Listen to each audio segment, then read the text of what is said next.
Bonjour Cornelia, merci d'avoir accepté ce temps d'échange ensemble.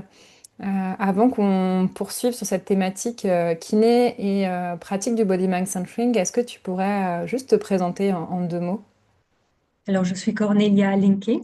Je suis allemande, comme on entend peut-être par mon accent. Et je suis kiné et praticienne body mind centering.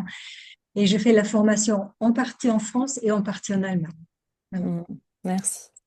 Et moi, je suis juste praticienne en body mind centering. Je m'appelle Marine Trenac-Arens et j'exerce à Lyon, tandis que toi, tu es à Paris. Oui, merci.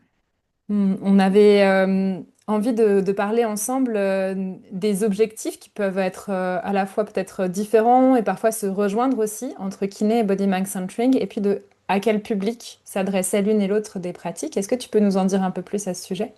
Oui.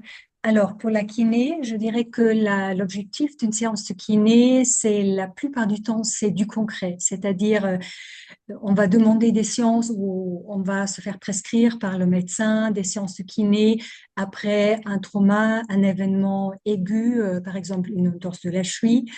Là, il s'agit de restaurer, entre guillemets, le mieux possible le trauma qu'on a subi en travaillant dans la région qui a subi le trauma, donc par exemple la cheville.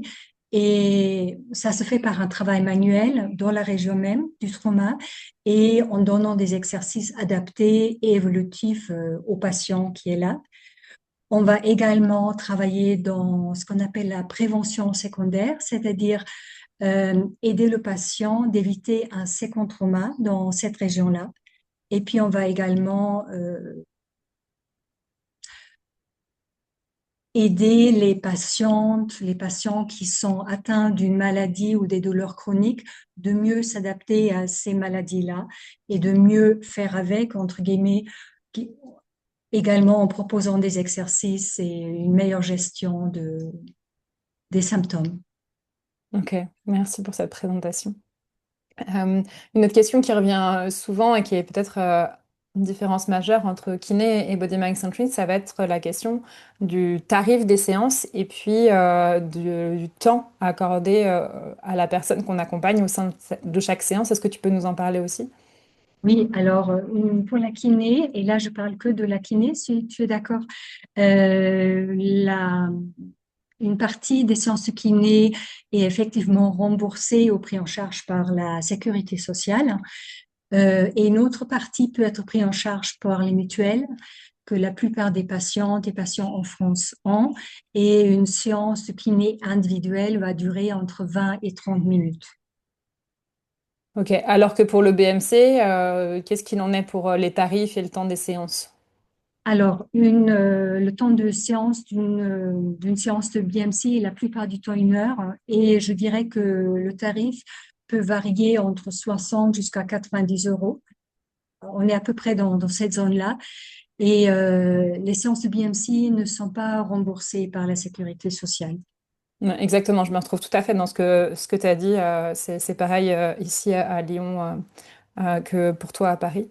Et au niveau de la fréquence des séances, comment c'est en kiné, comment c'est en BMC pour toi dans ta manière de pratiquer?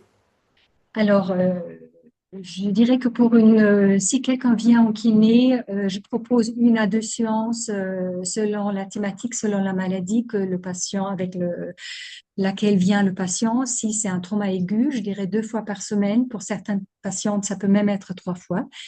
Euh, Sinon, c'est plus un accompagnement d'une condition chronique, c'est 1 fois par semaine. Mhm. Alors, pour les séances de BMC, bah, ils peuvent être beaucoup plus espacés.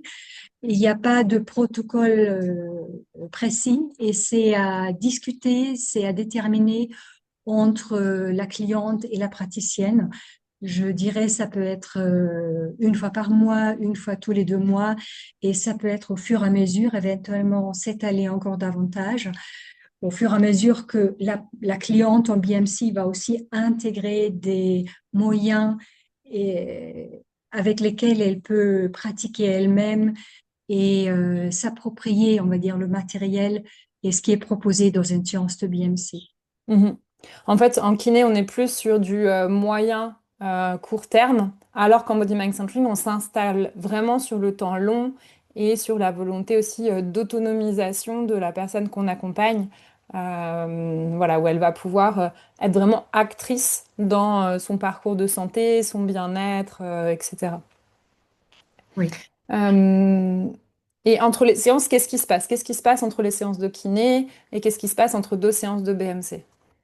Alors, entre deux séances de kiné, la kiné va proposer des exercices pour maintenir un peu les acquis de la science de kiné. Et en BMC, je dirais le champ de toutes les façons BMC est beaucoup plus ouvert. Peut-être qu'après, je pourrais en dire encore un peu plus. Et la cliente, elle peut également utiliser ce qui était pratiqué pendant la séance de BMC, ou bien elle peut l'intégrer dans n'importe quelle façon, je dirais par exemple par la méditation, par la simple marche, par les activités de la vie de tous les jours, mais aussi par les arts, la danse, le mouvement en général, les arts martiaux, le sport, mais aussi l'écriture ou le dessin. Donc il y a une multitude d'intégrer ce qui a été exploré dans les sciences de BMC, notamment parce qu'en BMC, il y a ce lien psychocorporel qui, dans la kiné traditionnelle, n'est pas là. Là, on parle uniquement d'une partie du corps si on reste vraiment dans le classique. Et je pense que c'est ça la spécificité du BMC qu'on peut aborder à n'importe quel moment de la vie, dès qu'on se sent invité à explorer un peu plus, à creuser un peu plus. Si, par exemple, on se rend compte qu'on subit toujours un peu les mêmes événements dans sa vie, si on est toujours dans les mêmes schémas de mouvement ou de comportement, et si on a envie d'explorer cela un peu plus et d'ouvrir un peu plus les champs du possible. Et de cette façon, s'approprier de nouveau son corps, que pour la plupart des personnes, il y a beaucoup de personnes qui connaissent pas très bien leur corps. Pour eux, c'est le squelette, les muscles, et puis ça s'arrête là. Alors que le BMC, on propose également un travail sur le fluide, les organes, sur les chaînes de développement, sur le développement embryonnaire, intra-utérin. Donc, c'est très, très riche et ça permet en fait à chaque personne qui vient pour une séance de BMC de prendre un peu ce dont elle a besoin elle-même et de l'intégrer à sa façon, mais toujours bien sûr dans un cadre bienveillant et bien sécurisé par la praticienne. Tout à fait, je me reconnais complètement dans ce que tu dis.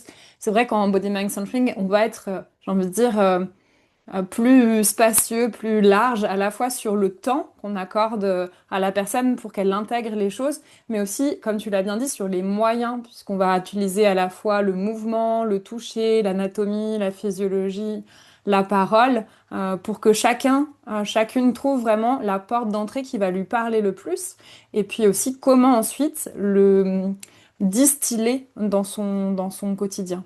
Et voilà, c'est vraiment, c'est ça, plus large, plus spacieux, également, comme tu l'as dit, sur les systèmes du corps qu'on aborde. Ouais. Ouais. Euh, une autre question qui me vient, c'est l'aspect groupe individuel. Pareil, comment c'est pour Ouais. toi en kiné et puis en body mind centering? Alors, la plupart des séances en kiné sont individuelles, donc la patiente va rester 20 à 30 minutes. Et en BMC, on a les deux possibilités qu'on peut combiner selon ses choix et aussi selon ses possibilités financières, on va dire. Donc, on peut très bien avoir une séance, prendre des séances individuelles avec une praticienne, donc pendant 1 heure, ou bien intégrer des groupes, participer à des groupes de BMC. Euh, qui sont du coup moins onéreux, mais qui permettent, et aussi ça c'est un aspect très très important, il me semble en BMC, l'aspect communautaire, c'est-à-dire on va vraiment apprendre les uns des autres, de l'expérience de l'autre, et il n'y a pas en BMC cette notion de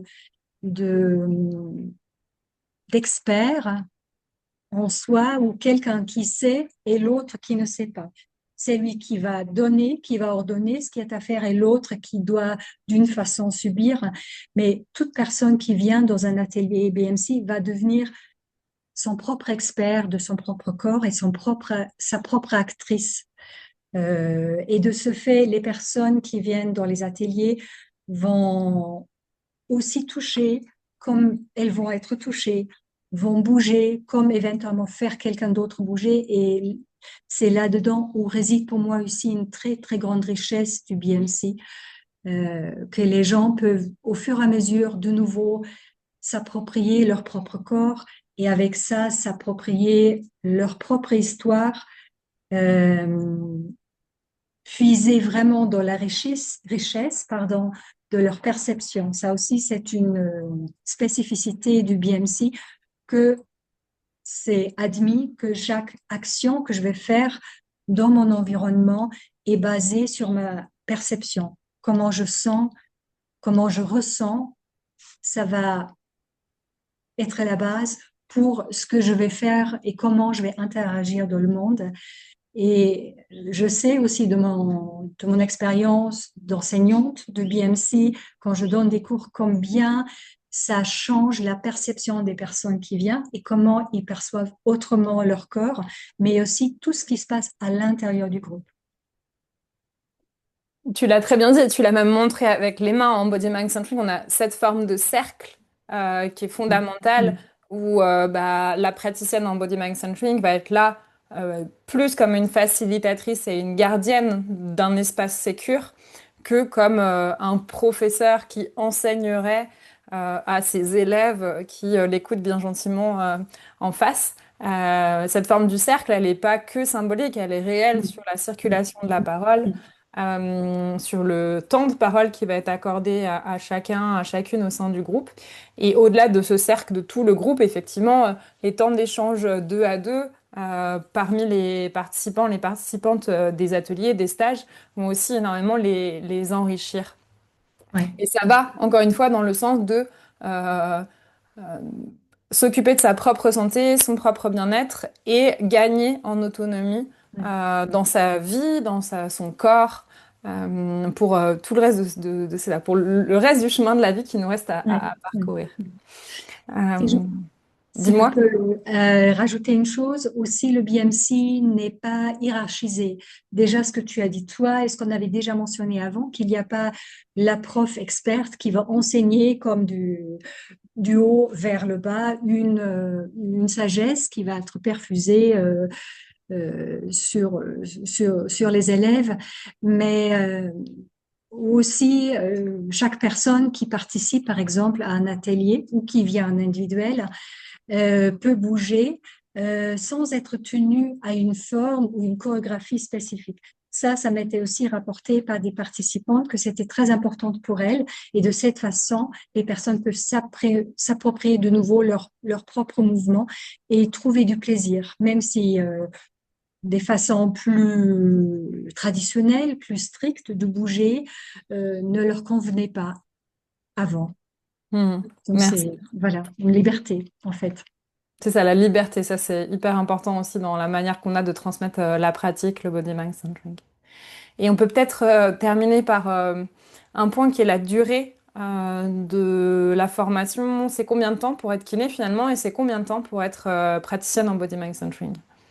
Alors, la formation de kiné en France est en 5 ans, c'est-à-dire c'est une année préparatoire à la fac et 4 ans dans un institut soit privé, soit public, avec l'obligation de suivre des formations continues.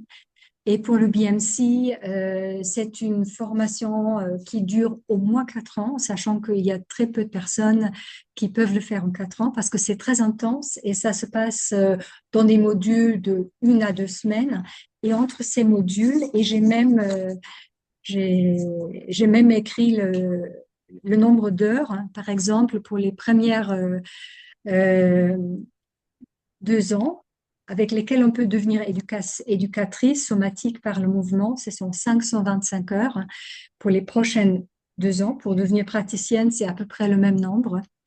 Et entre ces modules-là, de 1 à 2 semaines, on doit continuer à pratiquer et à enseigner déjà le BMC et à faire des travaux qui doivent être présentés aux profs et au groupe par la suite. Et on doit donc de cette façon-là pratiquer du BMC quasiment de façon continuelle. Et le BMC, la formation initiale, donc après minimum 4 ans, se termine aussi par des travaux, par un projet final. Euh, Et on est aussi également obligé de suivre la formation continue euh, qu'on doit justifier par la suite. Tout à fait. En fait, en Body Mind Centering, il y a ces phases très intenses où on est en formation, en module, mais entre les modules, on nous demande de nous approprier la matière, mais c'est pas uniquement de s'approprier des connaissances intellectuelles, c'est vraiment de se les approprier dans notre corps, de réfléchir, de revivre par rapport à nos vécus antérieurs, de voir comment ça se déploie dans notre quotidien. Il y a vraiment, c'est pas uniquement notre tête qui devient praticienne en body mind centering finalement.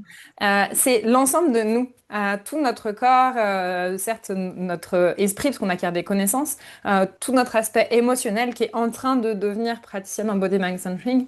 Ce qui fait que quand ensuite on est certifié, eh bien, quand une personne vient nous voir pour être accompagnée, elle a une personne en face d'elle qui dans son être entier a fait ce chemin et continue de le faire tout au long de sa vie.